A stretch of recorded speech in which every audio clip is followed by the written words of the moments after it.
Quand avez-vous eu l'impression que c'était dans la poche? Quand le drapeau est tombé. Avant. Vraiment? Ah non, vraiment. Vraiment, parce que regardez ce qui est arrivé à Jean-Pierre Jabouille, ou plutôt Patrick Depailler, que je suivais. Il m'avait doublé très calmement, très doucement, en économisant son moteur. Et au bout de la ligne droite, moteur serré.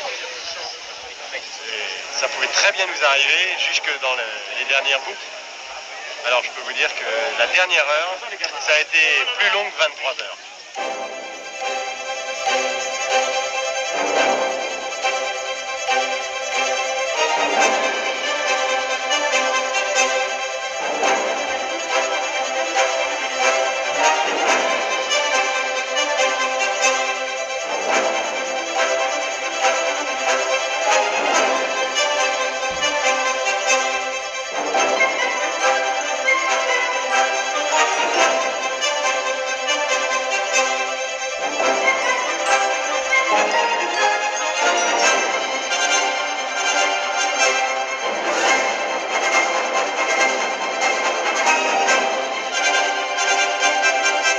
Le Mans, une ville à double visage.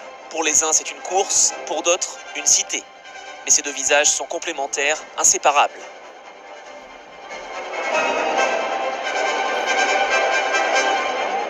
Évidemment, pas de 24 heures ni de circuit sans la ville du Mans.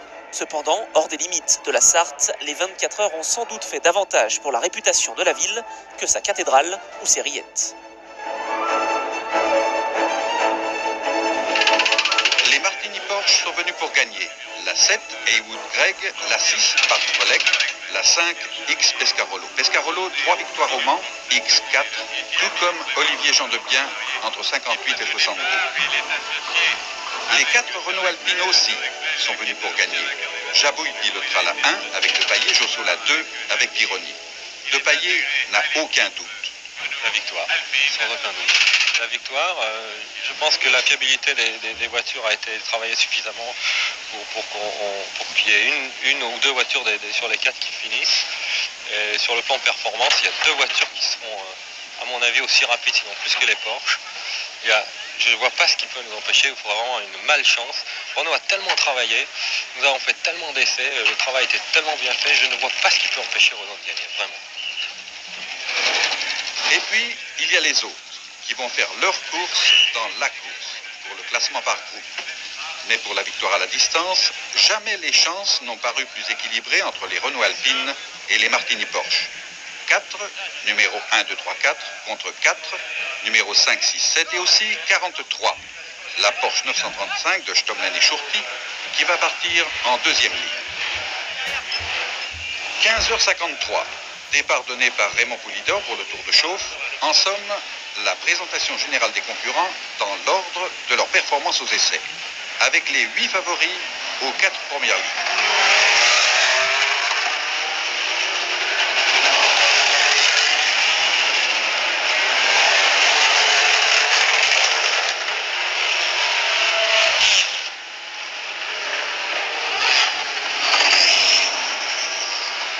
Au passage, la WM de Christian Debias qui sera accidentée le lendemain dans les Hunaudières.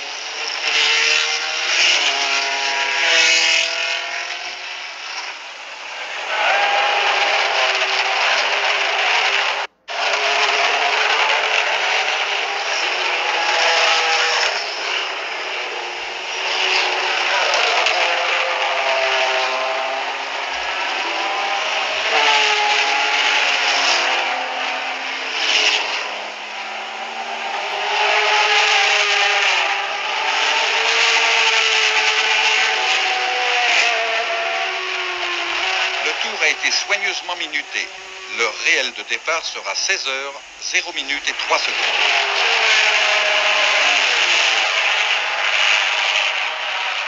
Les fauves sont lâchés dans l'ordre Jabouille, X, Schurti, Volek, c'est-à-dire une Renault et 3 Porsche.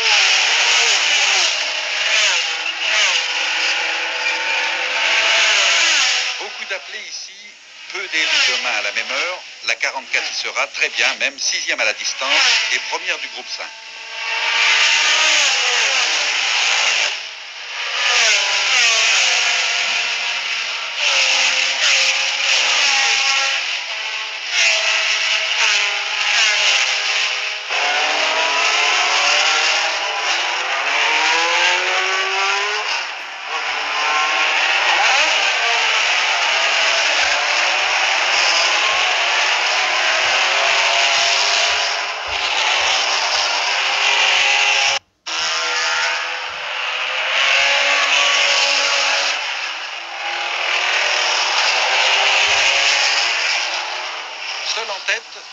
Renault Alpine numéro 1, Jabouille de Paillet.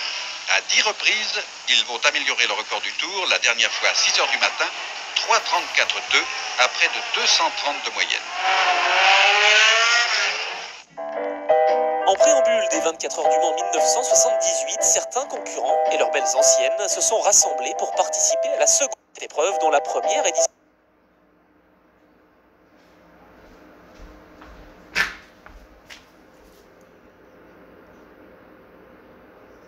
Au modèle GT et GTS ayant participé aux 24 heures entre 1923 et 1960.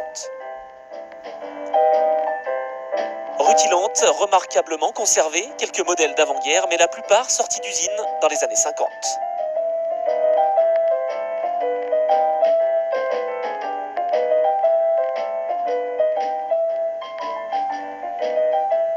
Pas de départ type Le Mans pour cette explication qui s'est jouée sur une demi-heure, une lutte courtoise mais sérieuse, le temps de susciter chez les spectateurs les moins jeunes la nostalgie d'une époque où l'on avait encore le temps de les suivre des yeux dans les lignes droites, et pour les plus jeunes, un excellent moyen de comprendre l'évolution fantastique de la construction automobile de pointe.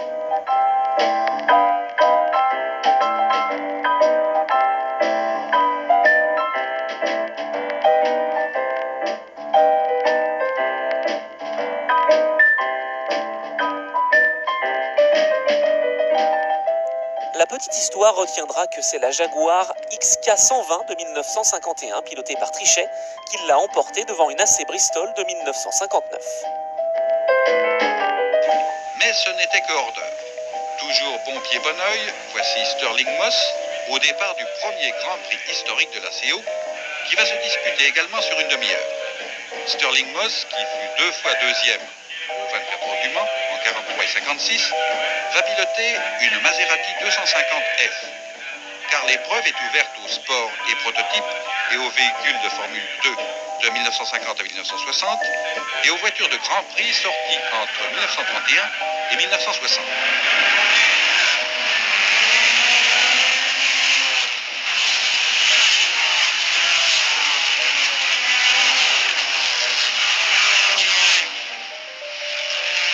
Cette fois, ce n'est plus de la figuration. On se prend au jeu, on est venu pour participer, mais on part pour gagner, et on pilote parfois au-dessus des moyens de la voiture.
En dépit de cette trajectoire peu orthodoxe, Willy Green et sa Jaguar D prendront une brillante deuxième place, battue de 9 secondes par la Maserati de Sterling Moss. Le Britannique remporte donc officiellement sa première victoire au Mans.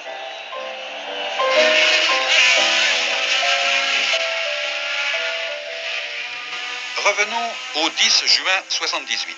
Jabouille mène devant Pironi, Jarier, Volek et Ragnotti, c'est-à-dire 4 Alpine Renault et une seule Porsche aux 5 premières places. Jackie X est à un tour, la 5 en effet s'est arrêtée 2 fois, en tout 3 ou 4 minutes, pour faire débloquer son accélérateur. Lutte sévère entre la 2, la 3 et la 6 pour la deuxième place, derrière Jabouille qui a 30 secondes d'avance.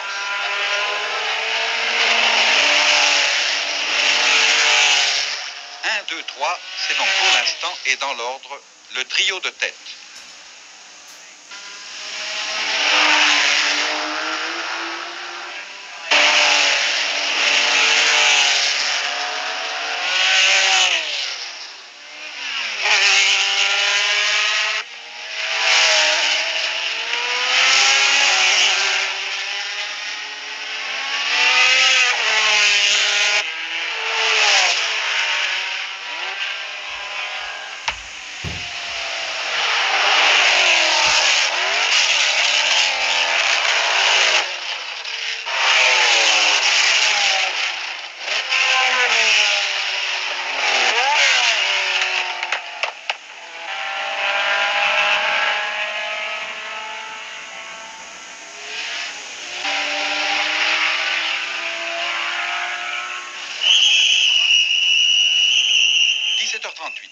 la 1 n'est plus en tête.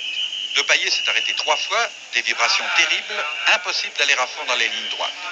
On a changé les roues arrière sans résultat, on a réglé le capot, pas d'amélioration, alors on va changer les 4 roues. Ici, Liebeck de Grob et Edwards, moteur Cosworth, qui abandonnera à 5 heures de la fin bielle cassée. Et Depailler va repartir sans vibration. Un pépin tout bête, les roues avant avaient perdu leur masselotte d'équilibrage. 18h22, ravitaillement, changement de roue arrière et changement de pilote sur la 5. La plus performante des Porsche n'est que 10e, mais Pescarolo.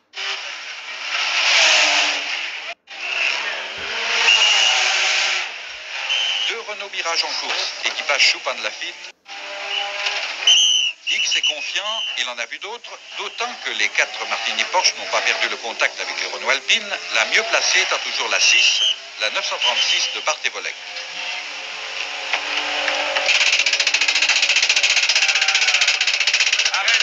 Deuxième arrêt de la voiture numéro 1. Deuxième arrêt de la Renault Alpine. Tout va bien maintenant pour Jabouille et Depailler qui s'emploient à combler leur retard.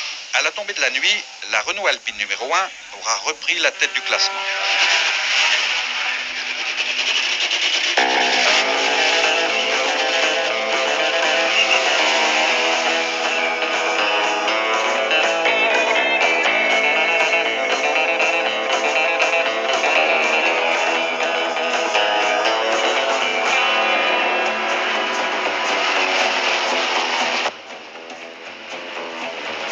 À 21h, la situation est la suivante. Pironi-Josso sur la 2 mène devant Jarier-Bell. Beau tir groupé des Renault puisque la 1 de Depailler-Jabouille est 4e devant celle de Fréclin-Ragnotti. Seule la Porsche numéro 6 de Barthes et Volek a réussi à s'insérer dans ce peloton Renault.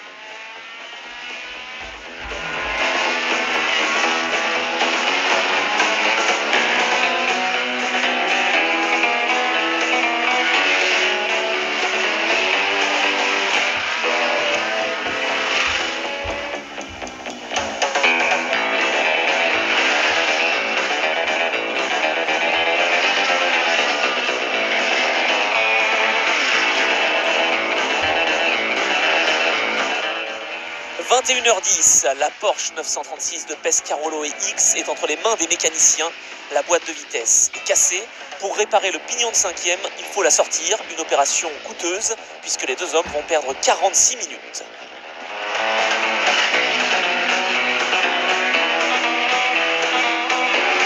X et Pescarolo étaient 6e. Ils vont retomber au 19e rang à 15 tours du leader.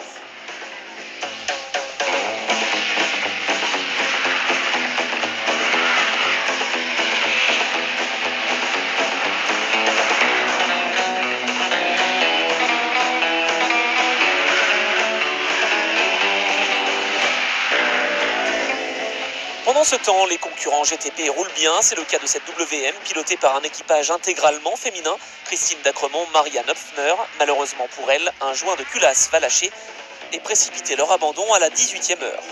La Rondeau numéro 72, moteur Cosworth de Jean Rondeau et Darniche va, elle, remporter la catégorie GTP. X reprend la piste sur la 5, tout va bien en revanche pour Renault, la 4 la moins bien classée est 6e à 2 tours. En revanche, la série noire va continuer pour les Porsche puisque la 7 va être la prochaine victime.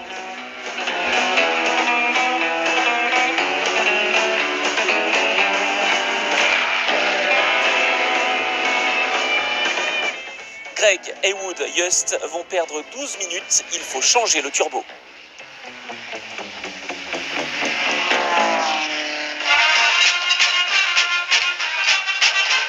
Le circuit, c'est pour 30 heures la ville aux lisières de la ville. Une ville jumelle, mais tellement différente. Quelques centaines de personnes attentives, affairées, anxieuses même, dans les cuisines et dans les stands, derrière les comptoirs et autour de la piste, pour le plaisir et le bien-être des autres, par dizaines de milliers. On a pensé à tout, même à la Coupe du Monde de football. Ce soir, c'est France-Hongrie, la seule victoire française, sur fond d'une autre victoire nationale qui continue imperturbablement de se construire sur la piste.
Et la course.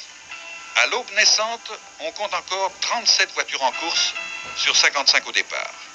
Il y a donc eu 18 abandons après bientôt 14 heures de course. Et parmi ces 18 abandons, une Renault Alpine, la 3, celle de Jarrier et Belle, qui se trouve depuis le milieu de la nuit au tertre rouge transmission cassée. Dans le duel Renault-Porsche, ils sont donc 3 contre 4. Mais les Renault sont mieux placés. Jabouille de Paillet en tête, Pironi-Josso 3e à 4 tours et Fréquelin-Ragnotti 4e à 6 tours. Alors que la Porsche numéro 6 est 2e à 2 tours de Jabouille de Paillet.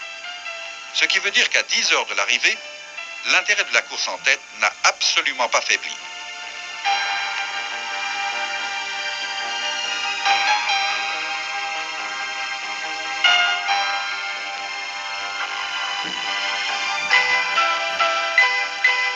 Depuis 23h30, Jackie X est passé sur la 6, mieux placé avec Volek et Barth. Avec la 5, Pescarolo et Mas sont en effet à 24 tours. Une seule Mirage encore en course sur les deux au départ. Bernd Schupan et Jacques Lafitte l'amèneront jusqu'à l'arrivée. Chez Porsche, malheureusement, la poisse a encore frappé. Sur la 6 comme sur la 5, il faut changer le pignon de 5e. Une opération qui va porter à 12 tours le passif de X, Barth et Volek sur Jabouillet de Paillet.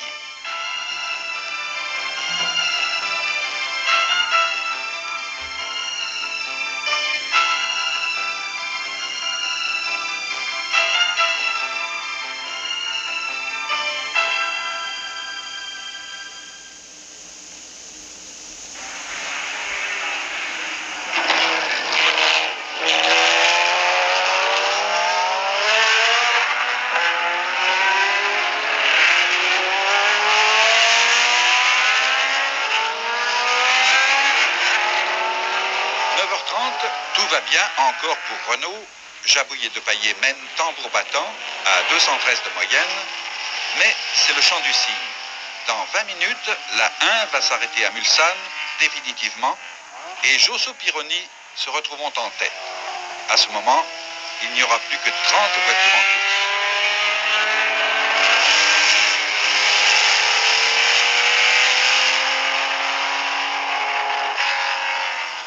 La situation est donc limpide. L'équipe Martini-Porsche a encore ses 4 cartes, dont la 43, la Porsche 935 de Schurtier-Stomlen. Malheureusement, 2 seulement sont des cartes maîtresses, les deux 936 numérotés 6 et 7. Les autres sont trop loin, la 5 à 24 tours, la 43 à 31 tours. En tête, c'est un sandwich dont les Alpines Renault seraient le pain. La 4, Fréquelin-Ragnotti, est 4e à 10 tours. La 2, Josso Pironi, est en tête. Au milieu, le beurre et le jambon, les deux Porsche qui sont maintenant dans le même tour à 7 tours de la Renault de tête.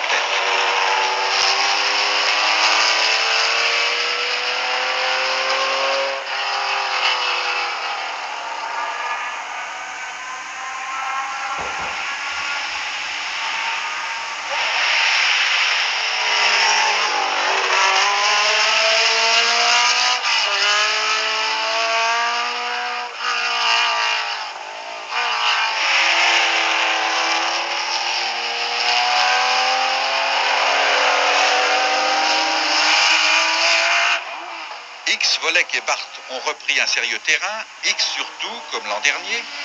Pour l'instant, la 6 est à l'affût d'une défaillance en tête.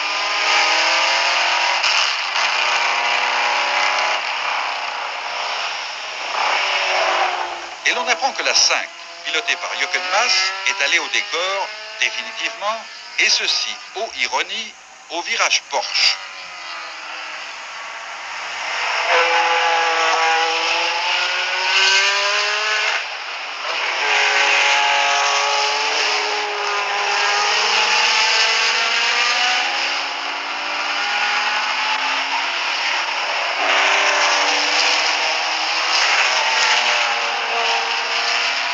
Au stand Renault Alpine, jamais les minutes n'ont paru aussi interminables. Disons que la situation est assez tendue pour nous, Renault. Car nous avons notre voiture en tête. Et Il reste encore 3 heures de course. Numéro 2. C'est très éprouvant pour les nerfs. Derrière, il y a 2 Porsche, la 6 et la 7. Et encore derrière, nous avons la numéro 4 qui est en embuscade. Mais faut attendre. Pour toute l'équipe Renault d'ailleurs, dans cette pièce à grand spectacle, il n'y a plus que 4 personnages en scène et le rôle de chacun des acteurs est le même, tenir.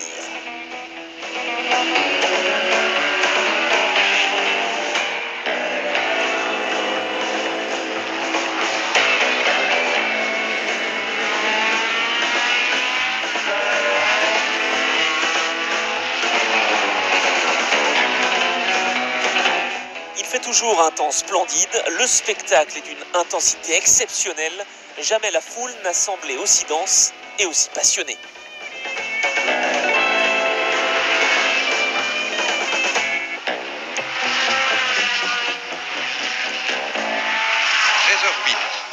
On a refait les pleins sur la 4 et changé les plaquettes de frein.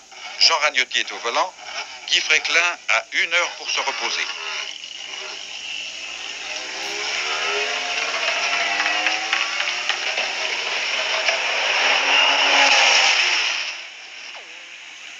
« 13h20.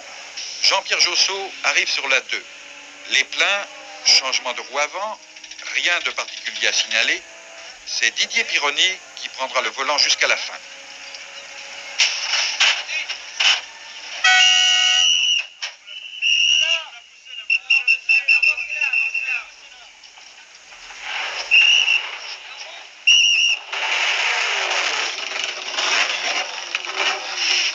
Bien la 2 est on arrive à plus de 2 minutes. Elle repart maintenant. Josso et Larousse n'y croient pas encore, mais chez Porsche, Jackie X n'y croit plus du tout. Et il a cédé le volant à Barth pour les derniers tours de ces 24 heures, organisés par l'Automobile Club de l'Ouest, une réussite dont le président Gouloumès peut se féliciter.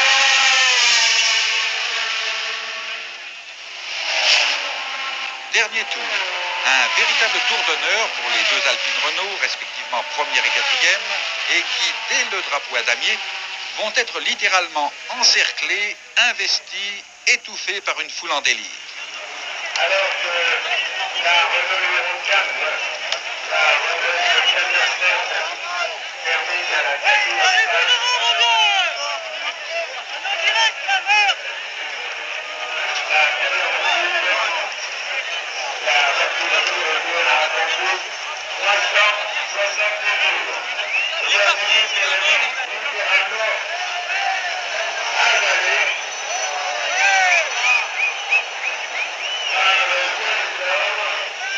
Jean-Pierre Josso, 41 ans, Didier Pironi, 26 ans, 2 générations de pilotes et pourtant un équipage remarquablement homogène.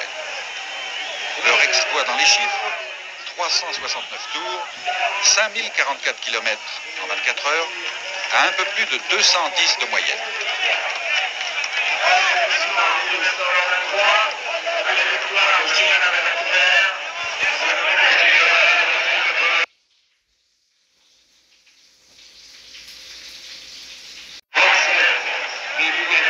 Une victoire aussi pour la Régie Renault dès son 3e essai au Mans, ce qui est peu fréquent. Une victoire dont l'impact, estime Gérard Larousse, sera important. On s'attendait un petit peu à une victoire de la Régie aux 24 heures du Mans, depuis le temps qu'on en parlait. Et puis les 24 heures du Mans, c'est la course française qui a un retentissement à l'étranger, même en Amérique, en dehors de nos frontières. Et je crois que ce sera une excellente promotion pour la Régie.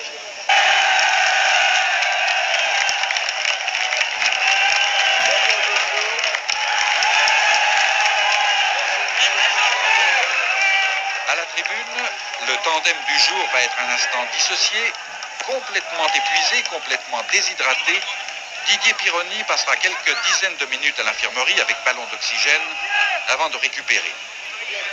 Le sémillant quadragénaire qui, au début de ce film, rappelait les angoisses de sa longue marche vers la victoire, savoure seul son triomphe. Un triomphe ponctué par la plus singulière, la plus irrévérencieusement écoutée, mais finalement la plus émouvue sur un circuit.